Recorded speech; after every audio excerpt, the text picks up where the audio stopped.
Prandaj, ky është libër, Kurani, që nuk ka dyshim në të. Është udhëzues për besimtarët, ata të cilët e kërkojnë udhëzimin, e gjenë në librin e Allahut subhanahu wa taala. Tha Allahu xhalla shanu në Kur'anin famlar, Alif Lam Mim, Dhalika al-kitabu la rayba fihi hudan lil-muttaqin. Alif Lam Mim, ky është libri që nuk ka dyshim në të, udhëzues për besimtarët. Prandaj, ky libër është udhëzues për besimtarët. Aty i gjejmë argumentet e adhurimit dhe largimit nga shirku. Aty e gjejmë besimin, bindjen në shtrimin. Aty e gjejmë halalin, po edhe sevapin.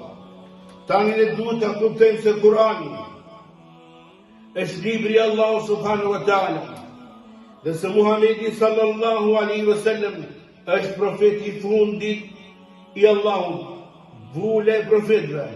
Këta dy drejtues janë dy burime që ne duhet të bazohemi mbi ta. Dhe kush merr mirë me këto dy burime, vërtet ka arritur. Burimi i parë është Kurani, libri i Allahut, dhe burimi i dytë është suneti i Resulullahut, praktika e jetës së tij, e që Allahu xhalla shanu na urdhëroi ta pasojmë atë. Adhurimet të mirën prej këtyre dy bazave. Nëse mirën të dy baza parasysh, po nëse punojmë njerëzimi me këto dy baza, atëherë njerëzit nuk do të devijojnë. Besimtarët do të qëndrojnë ashtu.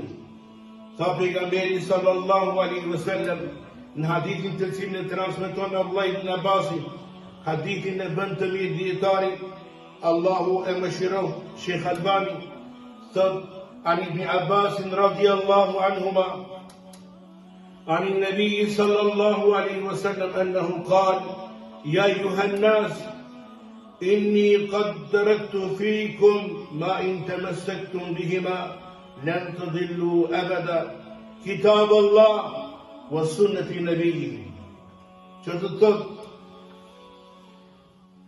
nga Ibn Abbasi, Allahu qoftë i kënaqur me ta, thot nga Resulullahu sallallahu alaihi wasallam, tha pejgamberi alayhi salatu wassalam, o njerëz, unë ju lë juve pas meje atë që nëse ju kapeni për ta, kur nuk do të jeni të humbur, libri i Allahut dhe suneti i të dërguarit i tij.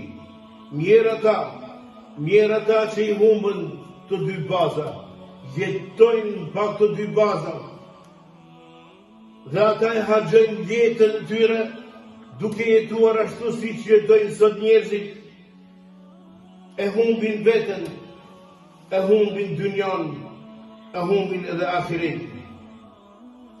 Prandaj, shiqoni njerëzimi sot ku ka arrit, shiqoni njerëzit në çfarë shkallë kanë arritur.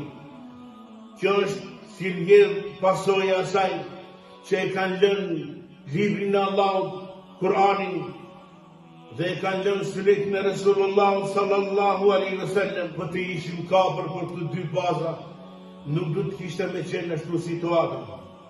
Luftojnë, mbysin, shkatrojnë, fesad, krime, zina, alkohol, të gjitha këto janë shkatrime që e lanë si pasojë mos ndjekjen e librit të Allahut dhe mos pasimin e sunetit të Resulullah sallallahu alaihi wasallam. Nuk do të mund të arrijnë në paqe, në rahati, në gëzim, derisa përsëri nuk kthehemi në Kur'an, në librin e Allahut dhe në sunetin e Resulullah sallallahu alaihi wasallam.